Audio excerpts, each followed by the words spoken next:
Hello, everyone. Thank you for joining us. We welcome you to this webinar, Building an Elder Justice Unit in South Dakota. It's being made available to you by the U.S. Department of Justice Elder Justice Initiative and the Office for Victims of Crime Training and Technical Assistance Center. As with all technology, we may at some point experience a momentary lapse in the webinar session today. If that happens, please just bear with us, remain patient, and stay on the line, and we'll resume shortly. We would like to take a moment to see that everyone is connected. So if you are having any technical issues, please send a private chat message to the technical specialist Jason in the feedback box that's found on the lower right the chat pod. If for some reason you can't access the chat, you can also send Jason an email at jadams@ovcttac.org.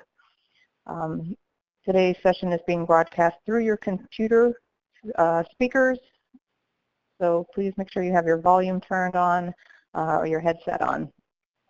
If you have questions that come out throughout the webinar, please also use that chat pod to submit those questions. Those can be to Jason for technical issues or for our presenters, and we'll take time at the end of the webinar to address any questions that you may have.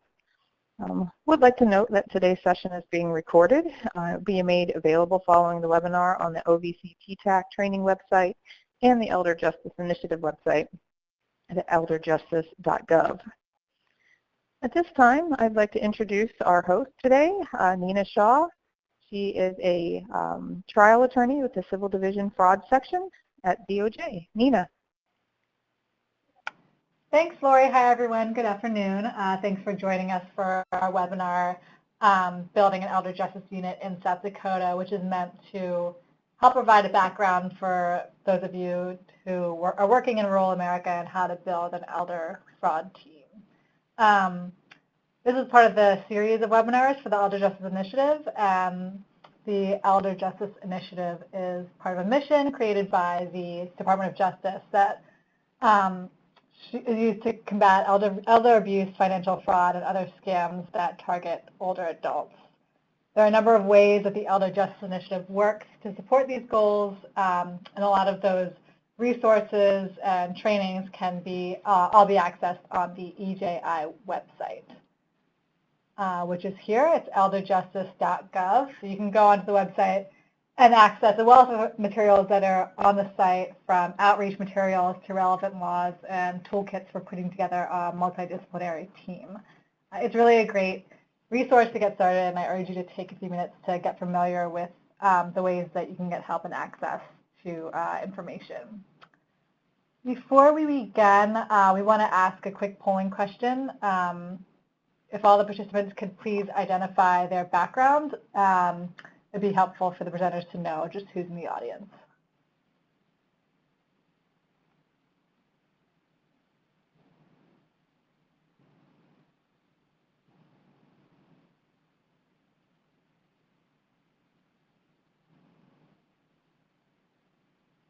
Okay. I think that should be everybody. Okay, great. So today we have two presenters with us, Dave Lunzman and Michael Sharp.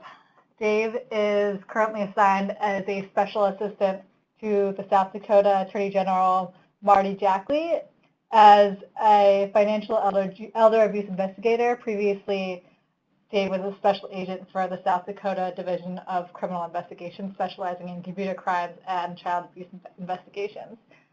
Dave has over 28 years of law enforcement experience. Second is Michael Sharp. He's an assistant to Attorney General Marty Jackley at the South Dakota office as well. And Michael was appointed after the South Dakota legislature created a special position for the prosecution of elder and vulnerable adult abuse and financial exploitation. In this role, Michael has prosecuted several cases and has seen an increase in complaints filed since the unit was created. Michael and the Elder Abuse and Financial Exploitation Unit have a passion for protecting those who are unable to protect themselves and prosecute crimes against the elderly and vulnerable adults. Thanks again to Dave and Michael for their presentation, and with that, I'll let them take it. Thanks very much, Nina. We're very happy to be here, and we appreciate the Department of Justice allowing us to take some time today and discuss everything that South Dakota has done in moving forward as it relates to elder abuse and financial exploitation. At the outset of every presentation, Dave and I like to take a moment and say that we use the term elder abuse, and that is a broad term because it not only relates to elder abuse, it relates to elder abuse, neglect, and financial exploitation, as well as the abuse, neglect, and financial exploitation of vulnerable adults. Now, of course, the term elder and vulnerable adults in South Dakota are defined terms, but if I use the whole phrase, which is elder and vulnerable adult abuse, neglect, and financial exploitation, I get tongue-tied.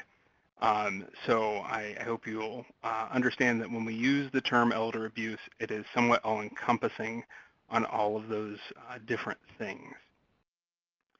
As Nina said, we are both in the South Dakota Office of Attorney General. My office is right in the center of the state, and Dave's office is kind of in the northeast corner. Ordinarily, that probably wouldn't matter, but one of the focuses of today is challenges that are faced by rural offices or offices in rural states. Well, one of those challenges that we face is that we're about 2.5 hours apart, but we have overcome that, and we're moving along quite well, and we'll explain how we're able to do that as we go forward today. Our objectives today, the always needed objectives slide, is we're going to discuss how to establish an elder abuse unit. The best way that we've been able to find is where we can explain how we did it here in South Dakota, and then also explain how, things that we've learned since then. And then also the objective of identifying strategies for overcoming hurdles in a rural state, at least ones that we've faced that I've been fortunate enough to discuss with some of our, might as well call them coworkers because we're all on the same team around the country. Now, the formation of the South Dakota Elder Abuse and Financial Exploitation Unit was created as a result of Senate Bill 168 during the 2015 legislative session in South Dakota. Now, the interesting part about that is some people still refer to our elder abuse unit as the task force. Well, it's kind of important in establishing a unit to understand that there is actually a difference. We're not the same people. Starting in 2015, the task force was created, and it had many people, many very well-educated people that were choosing who to be on the task force. And as this slide shows, the task force was comprised of 3 state senators, 3 state representatives, 3 members with experience, 7 members with experience, and then 1 member with experience. And you'll notice that each of those were chosen by, quite frankly, some very well-educated and smart people here in South Dakota, including the President Pro Tem, the Speaker of the House, our Governor, our Chief Justice, and then, of course, our Attorney General. Now, I bring all that up because the formation of the Elder Abuse Unit absolutely cannot be done without bringing everyone that's involved to the table, and that is broadly speaking. We're fortunate that people were able to look ahead before the unit was ever created and realize that when they made their choices of who should be discussing how the laws should be addressed. So I go through these different people because it actually gives a pretty good list of places to start for states or communities that are looking to form an elder abuse unit and that just don't know who to ask. When you look at the choices of the governor, he chose the state director of AARP. Obviously, who's going to have their finger on the pulse better than the state director of AARP? Obviously, they have a large population, and we're fortunate to work with them quite broadly. There's, of course, the ADSS regional manager. Well, again, our Department of Social Services at the time handled all of the adult services and aging complaints. That unit has since moved over to the Department of Human Services. However, it is still many of the same people, and we just continue to work together. And then the third choice by the governor was an attorney and the former director of South Dakota Advocacy Services. That's an independent group who provides advocacy services for a variety of different things. I believe they have some information on their website, but I still work with them because many times they get cases and they know that we exist. Now, when you consider the choices, and I apologize, I know it's kind of a smaller print there, but there were 7 members chosen by our Chief Justice, one, of course, being Justice Zinter. When you're looking for someone with a sharp legal mind, where else to go but, you know, the very top, who clearly understands how things should be written and discussed. Then, of course, the Chief Justice chose the Chief Medical Officer for the Good Samaritan Society, which Good Sam has different, they have facilities, they have providers, they have all kinds of different groups that are involved with the elderly and vulnerable adults. Chief Justice also asked the chair of our real property, probate, and trust law section on our state bar. Again, if you're going to be looking at laws, who better than to look at the formation of them than attorneys? And not just attorneys, but people who deal with the issues that address or affect the elderly and vulnerable adults. Again, another member of the current South Dakota Advocacy Services was chosen, as well as a geriatrician. He's on the clinical faculty at USD, Sanford School of Medicine. I put Dr. B there because I got to tell you, his name is actually Dr. Brechtelsbauer.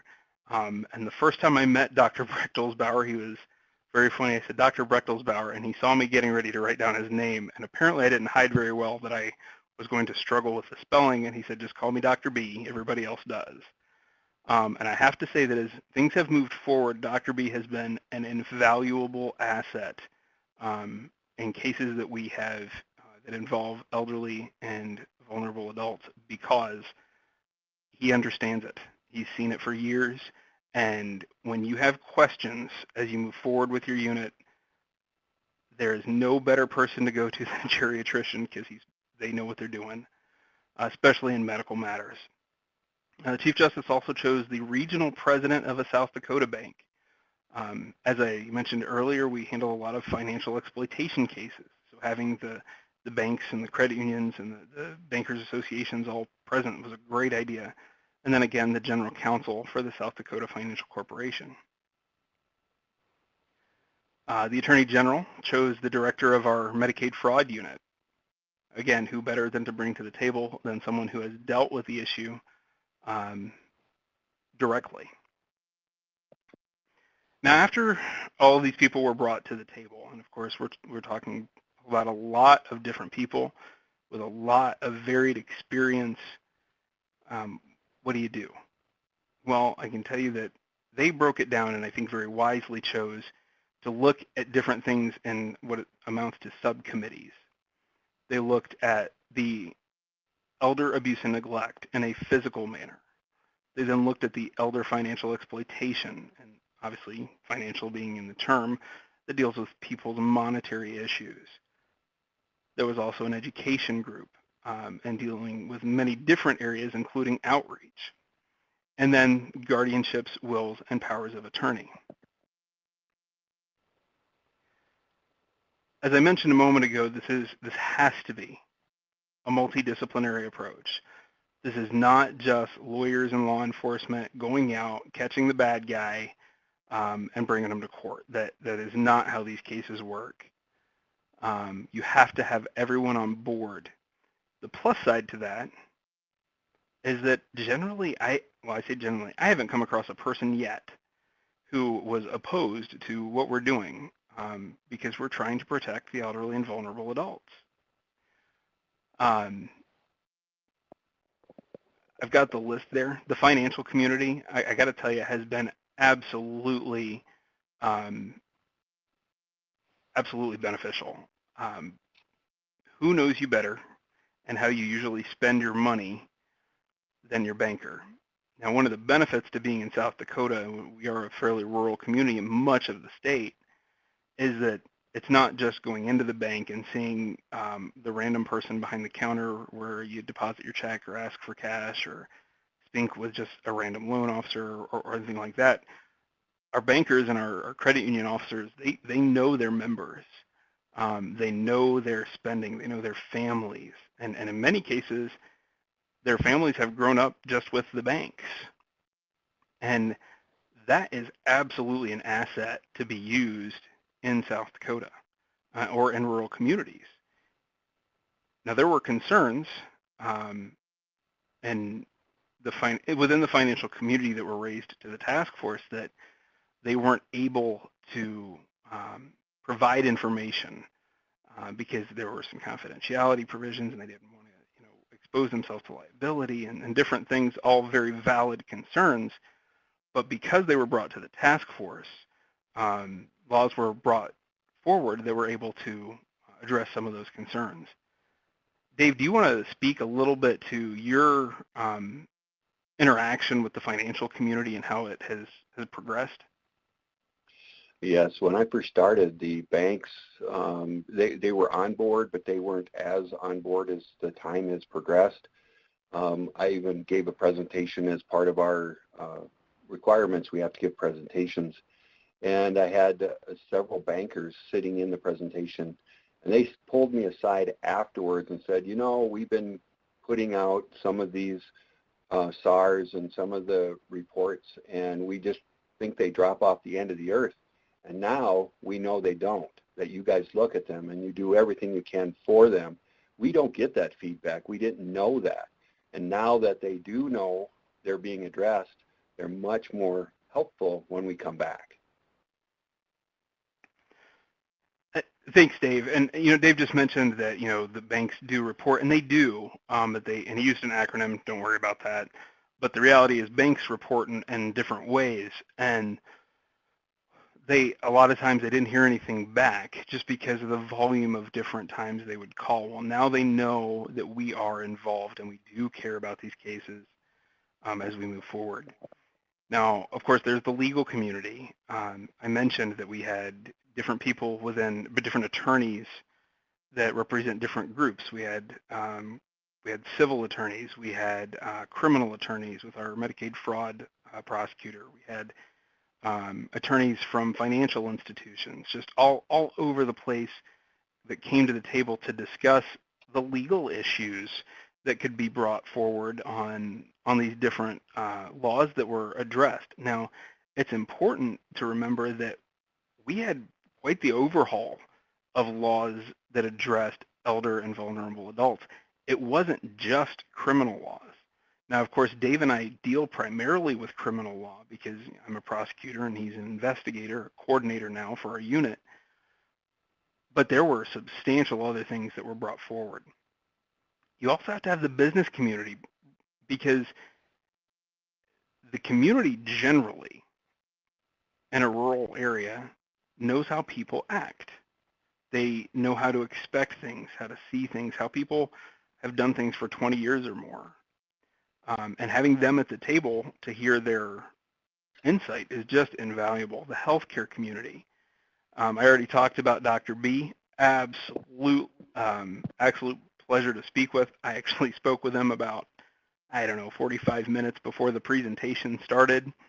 And I said, Dr. B, I'm going to be talking about you again and how much of an asset you are. And he's like, oh, I can't hear you today. So, but those are the kind of relationships that we have that just absolutely can't be overstated. We had state government brought to the table. I talked about DSS. We also had law enforcement. You have to also bring in your local government. You have to bring your local state's attorneys or district attorneys, whatever their term is used in state where you are, but they have to be part of this. You have to bring your police chiefs. You have to bring your sheriffs, all of your local law enforcement officers, because they're the ones who see this at the very outset. Without everybody being at the table and being on the same page, we're never going to make a dent in what's going on against the elderly and vulnerable adults. You have to bring everyone together to continue working. Now, what we have started doing is we have a multidisciplinary team that involves many of the agencies that were part of the task force. However, it's not all the same people. Fortunately, we do have some of the same people, but having those people as part of it, they can kind of give us some guidance on what the task force envisioned as we move forward. That ensures that we're actually doing what the legislature expected us to be doing. And so far, I've just heard positive feedback on that. Now, the results of the task force. We got new laws protecting elderly and vulnerable adults. We got new guidance on prosecuting these cases. One of the concerns that was brought to the task force was that these crimes just weren't being prosecuted, and they didn't understand why. And then, of course, we got the Elder Abuse and Financial Exploitation Unit. Again, I use the term unit because you saw all those people that were in that task force. That is a wide variety of very, very well-educated and experienced individuals. Our unit consists of Dave and I. Now, we're fortunate that we've recently been able to add a third position for an analyst, who we're actually, I believe, interviewing for very soon. But that our unit is growing, and it, quite frankly, it has to in order for us to keep up with what's been brought forward. I mentioned the new laws. Emotional and psychological abuse was criminalized. Prior to the task force, the emotional and psychological abuse of elders or vulnerable adults was frowned on. Good people in South Dakota didn't like it. And that is one thing that I can say that I absolutely love about South Dakota and that I've seen in other rural communities is people are generally good. It doesn't matter what your background is. It doesn't matter, where you were raised or any of that. It's people are just generally good. And one of the things that was just a constant concern was that people could be emotionally or psychologically abused and they're not held accountable for it. That changed. Elder and vulnerable neglect was criminalized. Prior to the task force, the abuse of a vulnerable adult or elder was illegal. However, the neglect thereof was not. Additionally, we got civil and criminal protections for cooperating financial institutions. Now, I think it's important that I point out cooperating financial institutions. If there are financial institutions that don't want to cooperate, then those protections generally don't apply. And then many more, so many more that I can't even begin to discuss them all. I could spend an hour discussing each one of these because we've had so much exposure to them so quickly. Some of the concerns they had in passing these new laws, well, emotional and psychological abuse. Should it be a felony or a misdemeanor? Well, that's a difficult decision. Everybody was pretty much on the same page that it should be a crime. As to whether or not it should be a felony or not, that was a different thing. Moving on to the neglect being criminalized, in and of itself, that's a hard case. Because any prosecutors around or anyone in the justice community will tell you that proving something happened is hard. Proving a negative or proving something that didn't happen, that should have happened, is that much more difficult. Not impossible by any stretch of the imagination, but it can be done. One of the other concerns was whether there should be mandatory reporter status for financial institutions. There was much debate about that, just extensive debate as to whether or not bankers and members of the credit unions and then the whole other list of people who are involved with financial institutions should be required to report when they believe there's elder abuse or financial exploitation. And that, quite frankly, didn't happen. They are not mandatory reporters. I was concerned that meant that we wouldn't get reports. Quite the opposite. Many of our best cases come directly from financial institutions. They don't have to report, but it all goes back to what I said earlier. They're good people. They don't like it. and they want to make sure somebody knows that something bad is happening, so they do. We were given new guidance. One of the biggest problems that we were advised was that law enforcement treated many of these types of cases as a civil matter. That has been an ongoing issue that we have just worked really hard with to get our law enforcement officers educated on. Because the truth of the matter is, many of our cases involve power of attorneys, where a power of attorney may misappropriate some money. By misappropriating that money, law enforcement sees the power of attorney and says, well, that's a civil matter, sue them, get it back. However, civil matters can also be criminal matters. Much like if someone is assaulted, they can be sued. They can also be arrested for that same assault. And that has been somewhat difficult to get that mentality aside. Dave, can you speak a little bit to how you think we've been able to move forward with that? I can add a little bit. I think you covered it pretty well. A lot of times when these, I'm going to go back to the financial leads, these people are helping us out, and then when we talk to the law enforcement officers, a lot of them still are saying, hey, it's just a civil matter, don't worry about it. But when we do educate them and explain why that it's not a civil matter in this circumstance, or why it might be in another, they get it. And it still comes down to the education, and Mike has done a really good job, and he has a good reputation around the state already about being a person to go to, and that helps a lot too, because the prosecutors and law enforcement are calling both of us, asking these questions, and even sending their report saying, hey, what do you think? And that's very important to be able to get that education passed along. Thanks for letting me put that in. Sorry, Dave. I think the important thing to remember there is we are getting those reports, and Dave is absolutely correct. We're getting those, quite frankly, at a point now where, the old adage is we're drinking water from a fire hose because there's so many that are coming in. But what we found is, again, people didn't like what was going on, and now they know it's illegal. So they come to us because this is what we do, and they don't hesitate to say, look, I never liked it before. Now I know there's something we can do about it. Help me know what to do. And I think that's the important thing that we can, the takeaway we can get from that is many times law enforcement just needs some education on how to do this. Now, practically every case that we take that involves the power of attorney, one of the first things we do is Dave sends me the actual document, because in South Dakota specifically, our power of attorney statutes are based on agency. That means the power of attorney can include a lot of different things. We have to determine whether or not the person who took the money actually could have taken the money. They were allowed to, because the last thing we want to do is prosecute someone for doing something that the elder or vulnerable adult actually wanted them to be able to do.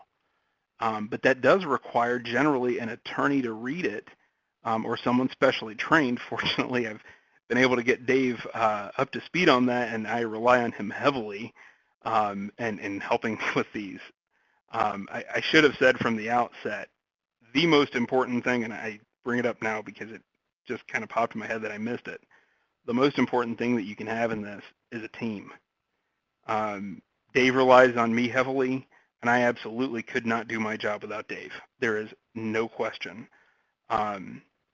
It's even funny now that, when I'm on the phone with him, I'll step outside and, we have a conversation about a case that came in our off hours or whatever, and my kids will say, was that Mr. Dave?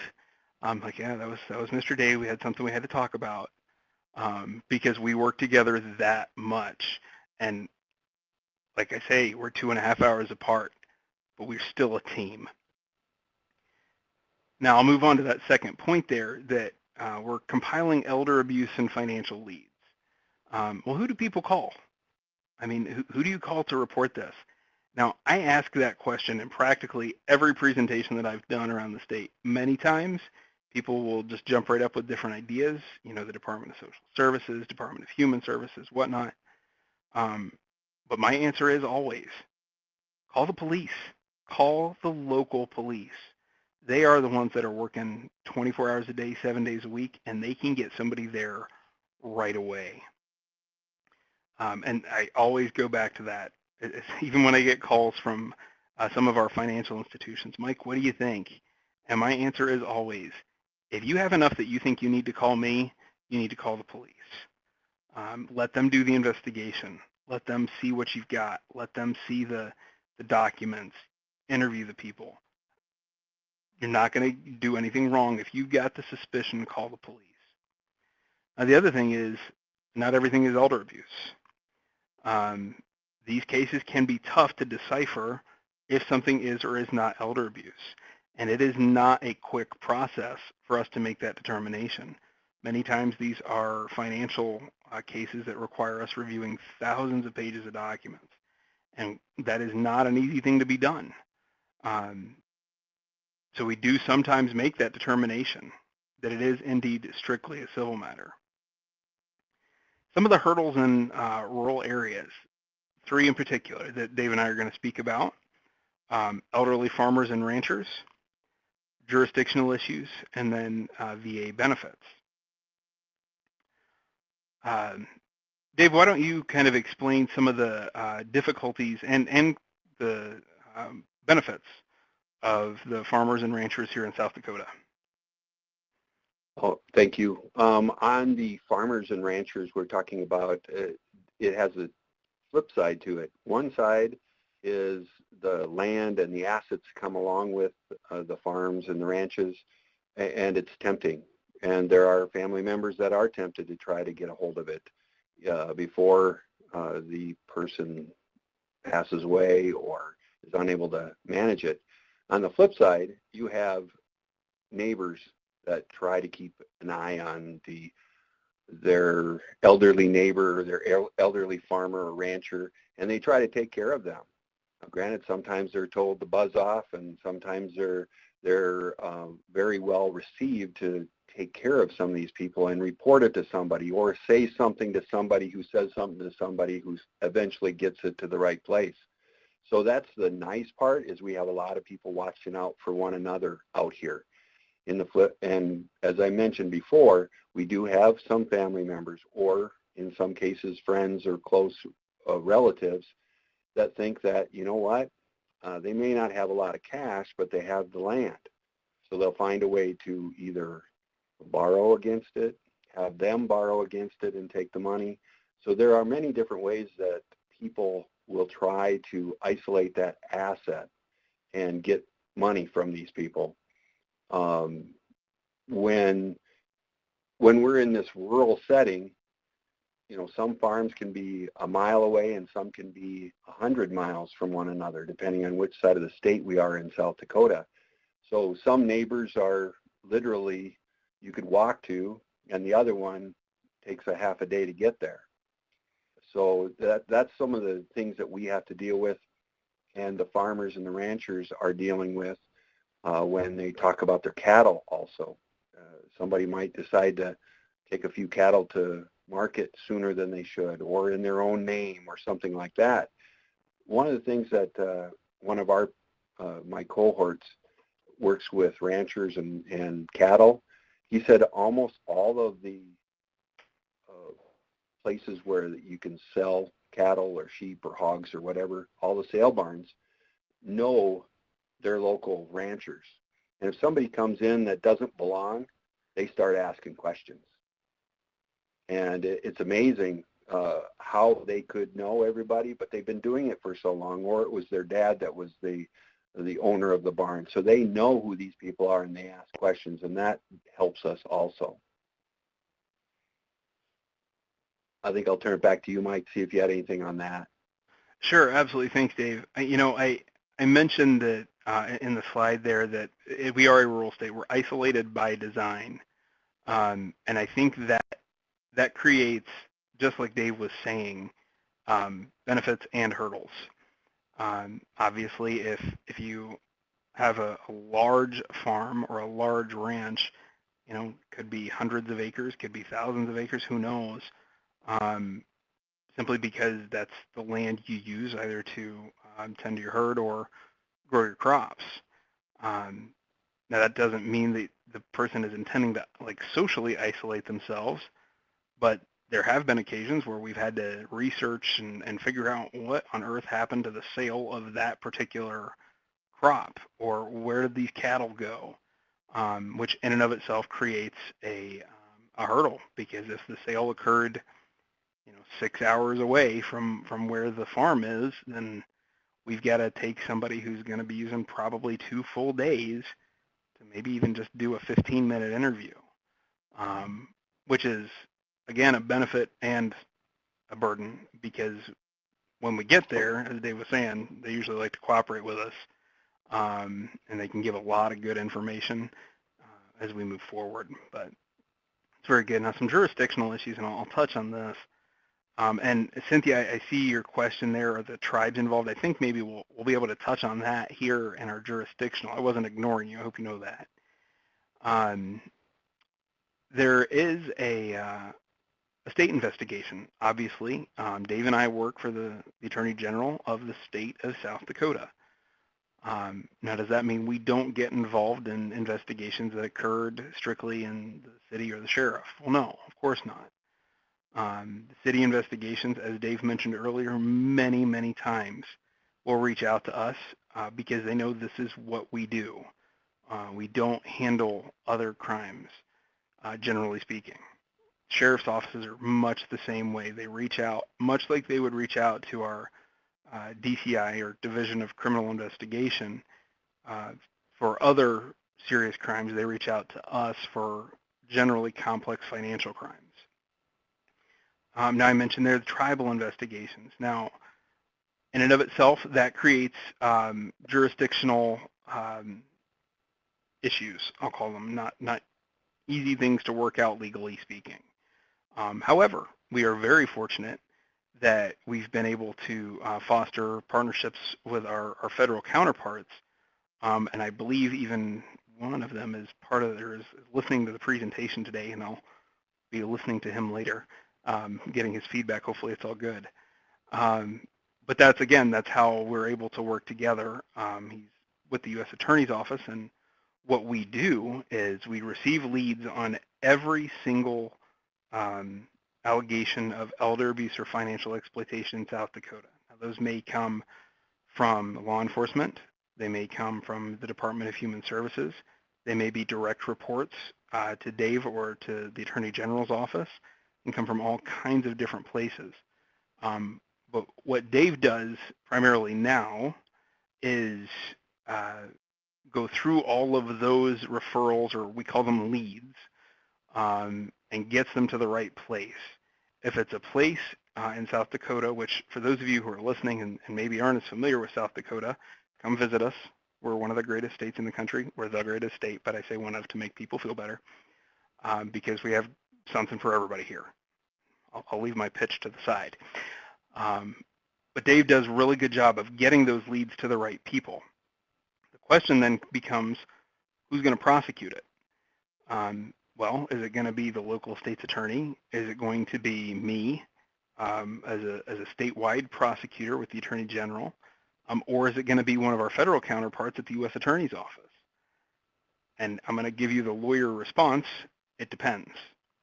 And I usually get a laugh out of that. I can't hear of any of you. I hope that did. Fortunately, I work very closely with our state's attorneys. Anytime that they have a difficult case, I am happy to go down and not just do it, but to help them. I could go on and on about that. Now, some of the VA stuff. Dave, you want to talk about that? Yeah, I sure can. Some of our, we have a lot of veterans in South Dakota, and it can be a difficult issue, actually, because sometimes we have state benefits, sometimes they include veterans benefits, and also some other federal benefits, and they all could come into play when we're talking about somebody that has VA benefits. Now, in the state of South Dakota, one of the problems is the distance that some people have to travel to go to a doctor to be seen under the VA. And in South Dakota, if anybody has visited during the winter, please try to visit us more in the summer or fall, not winter, because you'll get kind of chilly up here. And sometimes it's hard for elderly or people that can't drive or have problems getting from one place to the other. They may have to drive several hours to get to their appointments, or they may not be able to make it. So we do rely on the local VA representatives to keep an eye on the VA, all the veterans, or when they do go to the hospital, for them to tell us, hey, something's going on, or we think there's something going on, can you check this out? So those are some of the issues we come up with the veterans in the state of South Dakota because of our distance and stuff. But we're getting better at being able to teach the local VA representatives who to call and to not worry about if it turns out to be nothing, so what? We're okay with that. Some people are so nice they don't want to bother anybody, and we tell them, bother us. We'll deal with it. If it turns out to be nothing, don't worry about it. But if it does, then we can deal with it. Anything else from you, Mike? Yeah, I think on that, interestingly, it was just Tuesday of this week, I believe. Today's Thursday. Sorry, I have a trial coming up, so my days are getting kind of mushed together. But just Tuesday of this week, I had the opportunity to go present to our veteran services officers. Now, we're fortunate in South Dakota that we have a state Department of Veterans Affairs. It's not just the federal VA. Of course, they work very closely together, but our state VA department works with the counties as well as state veteran service officers and tribal service officers. And they work with the different benefits and working with our veterans. Well, obviously, the veteran community involves many of the elders and vulnerable adults. Because of that, they're an excellent resource for helping us find the people who are committing these crimes. What I would especially like to note is that at the end of that presentation, and I was only there for an hour, I had five people come up to me and say, Mike, listen, I have this case. And it's amazing to me that if you do these kind of presentations, people just very quickly, hey, Mike, I heard about X, Y, and Z. Here's the name of the person. Here's the phone number. Here's the financial institution. And 5 different veteran service officers came to give me that information off of one-hour presentation. Now, we've talked about some of the solution or some of the difficulties in having establishing a unit. I think, personal opinion, that South Dakota did a fantastic job on setting this up. As to how we're running it, the only thing I can base it on is where we're at currently. And Dave and I can't keep up with the number of leads that we're getting because there are so many. And quite frankly, that is fantastic. Not because it's happening, but because we're giving a voice to the people that were being victimized. There may only be 2 of us, soon to be 3, but we get to make that difference. Now, some of the solutions here, I have 2 cases listed. These are both cases that I prosecuted that Dave was involved in helping me with heavily. The first one there on the left is State versus Moffenbauer. We handle primarily financial cases, not exclusively, but primarily. And in that case, a young man stole a checkbook from his grandfather who was living in an assisted living facility.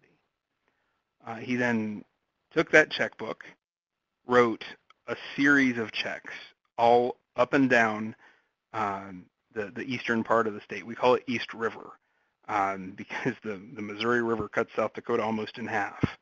And he ran all over different counties writing checks for a substantial sum of money. It was quite a bit over $100,000. This was what I call a 101 level case. Now, it was a good case for a state prosecutor to handle because it involved multiple counties, rather than different counties prosecuting them in different ways and whatnot. All of the state's attorneys could get all of their information together and send it to me, and I could work out one case and moving forward. This was definitely a basic level investigation. The officer had to follow down the checks, go talk to the business owners, find out how much money they needed for restitution, speak with our victim, see, you know, the basics on what he wanted to see happen for sentencing, and all those things as we move forward. And that young man did end up going to the South Dakota Penitentiary for several years, and he'll be there for several years. But again, not a complex case. Now, State versus Hauge is a case that we prosecuted back in May, one of the M's, I apologize. It was a financial case. Now, I would not call this one a 101 level case. I would definitely call this one a complex case. It required a lot of help from several different investigators. Not only was Dave involved as the coordinator for our unit, we had a separate DCI agent involved because of all of the different banks, credit unions, financial institutions, witnesses that were involved. And of course, we also had the victim at an assisted living facility. We had to meet with those witnesses. Because of how broad it was and the number of people involved, it just absolutely complicated the matter. Ended up with hundreds, if not thousands, I believe thousands of pages of financial records where you're going through and trying to just find how much money was stolen, and then whether or not there was authority for this to happen, because this was a case where a power of attorney was involved. And again, if a power of attorney has been issued and someone has the authority to steal the money, or not to steal the money, that's a bad way to phrase it, has the authority to take the money because the elder or vulnerable adult wanted them to, I'm not prosecuting that case. That's not illegal.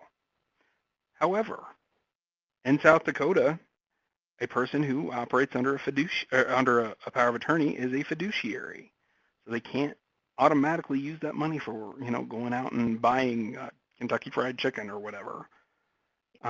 We then also had a victim witness assistant who helped us with that because, again, we had an elderly victim, and our victim witness assistant was able to help guide her through the process of how things were going, what she needed to do, and quite frankly, having, you know, these two guys show up and say, I'm with the state and I'm here to help you, which can be overwhelming when law enforcement's involved and you've never really had to deal with law enforcement. Now, I'm going to kind of probably cut my discussion on that, but you can see the differences between the two, how one was, there were just some checks involved, and local law enforcement was able to run out, find out where the checks were written, get the basic information.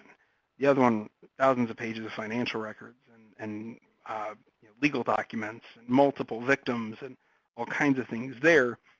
When you compare the two, you can see just how complicated these cases can be, and yet not always. All right, I thought that my next slide was my question and answer. I didn't even give Lori time to tell me, hey, Mike, stop talking, it's time for questions. But I think that's what we're ready for, Lori, if you are. Yep, you got it. One question that we do have that came in is around working with the tribes, particularly how you plan for their involvement with the task force, or if they were included in that planning, and then the unit and how they how you work together with that, with the tribes. Sure. Well, you know, one of the benefits of being in South Dakota is our law enforcement work together everywhere. And Dave can probably speak to this through his experience better than I, on how we just continue to work with our tribal members and our tribal authorities on everything. Dave, do you want to kind of discuss that a little bit? Yeah, I can kick it in. The part of my state is when I was working, and still work, covers quite a bit of tribal ground, and there are always the issues of where are the lines, what lines can you draw. But if you have a pretty good relationship with the officers and the people on both sides of the line, doesn't matter where you're at, you can work together and you can get a solution. Sometimes the solution may be a state solution, and sometimes it may be a tribal solution or a federal jurisdiction. Sometimes we have to bring in the FBI. Sometimes we have to bring in the tribal police officers. But if you have a good relationship and you work together, the greater good comes out of it every time. Great. So another question we have is, how many local units do you have that prosecute on the local or county level? Well, that is an excellent question. Every county in South Dakota has an elected prosecutor, a state's attorney. Now, because we're a rural state, a lot of those counties have one prosecutor, and that prosecutor actually does not even work full-time. They're a part-time prosecutor. So, broadly speaking, everybody is covered by the state's attorney. Now, that state's attorney covers every kind of crime that comes into their office, anything from, your traffic ticket all the way up to, a murder. So, broadly speaking, they have some pretty big plates that they have to fill by themselves. So in many occasions, in those kind of areas, we go out and we help them, simply because we have some resources that we can bring to the table that they otherwise don't have. Because in many of those same communities, there may be a sheriff and a deputy, and that's the only law enforcement in the county. So they don't have detectives and whatnot that can cover it. So I can't give you an exact number, but realistically, it is pretty broad. It's just dependent on the area.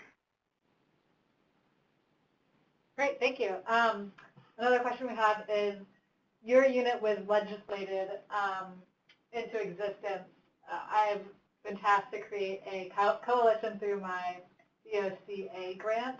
How would you suggest enhancing participation from what is essentially volunteer professionals? Well, everybody loves being volunteered, and I'm putting air quotes around that. Don't they, Dave? Yes, that is correct. He laughs because many times I call and say, Dave, I need this done, and I know I've already sent you a list of 20 things to get done. Make this number 7, please, a little bit higher if you can.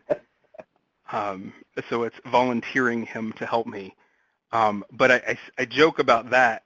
I can tell you that our experience has been, in getting these things put together, there is no lack of people who want to be part of the solution, because it is very clear that there is a problem that relates to elder and vulnerable adult abuse. That is just very broadly known. If you go to those I think it was my, third, fourth slide, somewhere in there, it listed the different agencies where our task force members came from.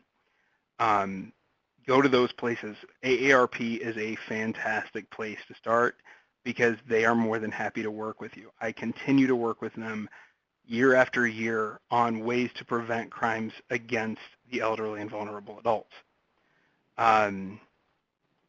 Other places, go to your prosecutors because, of course, they're going to want resources. Law enforcement, they're going to love to understand how you're helping. I think the big thing is just explaining what you're trying to do. I'm looking to protect the elderly and vulnerable adults because we've seen these problems.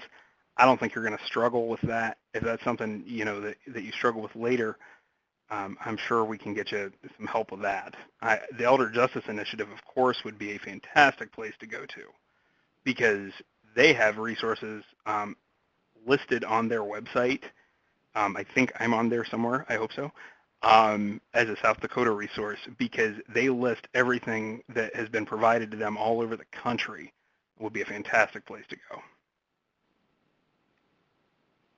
Great. Another question we have is, do you have any agencies or methods in place to preserve victim statements in light of the vulnerable nature of these victims? Britt, in reading that question, it seems as though you have some experience with these types of cases. Because, yes, that does become problematic because the elderly and the disabled on many occasions are dealing with either infirmities of aging or life-threatening diseases. And if they pass away, then we have legal issues that we have to address through confrontation, because it's, we got to make sure we follow the constitutional rights. Now, we do have things that we do here. Specifically, we handle things with depositions as best we can. Now, that is not something that we can just do. We have to get the court's permission to do that. But I have yet to have a court tell me no when I can explain that we have a situation where this elder or vulnerable adult may not be around by the time we get to trial, and here is why. We want to go ahead and preserve their testimony. And quite frankly, the defense bar has not been pushy against that. And they tell me because, one, they get to cross-examine the witness possibly twice. And two, I mean, they understand the nature of it. They understand that we as prosecutors are just trying to do the right thing, and they are also trying to do the right thing by their client. Okay. One more question was for part-time prosecutors. Is that because of the population of South Dakota? That's my understanding. Obviously I don't get involved in county funding, but that would be my understanding. I can tell you that we have a rural recruitment program for attorneys that specifically is designed to get licensed attorneys into counties that have, I believe, fewer than 10,000 people. And then they're subsidized with funds just to be there, because we have specific areas that are just not being serviced by licensed attorneys. With that being the case, I would think that transfers over into the prosecution as well. Dave, do you have any thoughts on that? Yeah, that's exactly the problem here. Is there's counties that do not even have one attorney in the county, mainly because they're not lucrative counties to be. The populations aren't there. They're not going to be paid very well, so that they just can't get them. Here in South Dakota, you can have a state's attorney from a neighboring county, something that's touching it. And sometimes that's just what they have to have. I think this is our last question. Do you ever work towards family resiliency and healing in lieu of prosecution? I don't look at that as in lieu of. I look at it as part of the equation. Generally, when I do the prosecution the presentation to people in South Dakota, I tell them that these are difficult cases, and that includes difficult for the defendant, because many times they have abused, neglected, or exploited a family member, and it's not as though they, planned for that from the day they were born. It was a situation they landed in. But big picture, if a crime was committed, then we will prosecute it. As far as the resiliency and bringing families together, where that comes into play, is we speak with our victims and ask what they would like to see happen for sentencing. Because if the victim is very hard pressed on, I want to see my family back together, I want to see things, I don't want to see them go to the penitentiary, we make sure the court is aware of all of that, so that when the judge makes the decision, they know of exactly what the victim wants.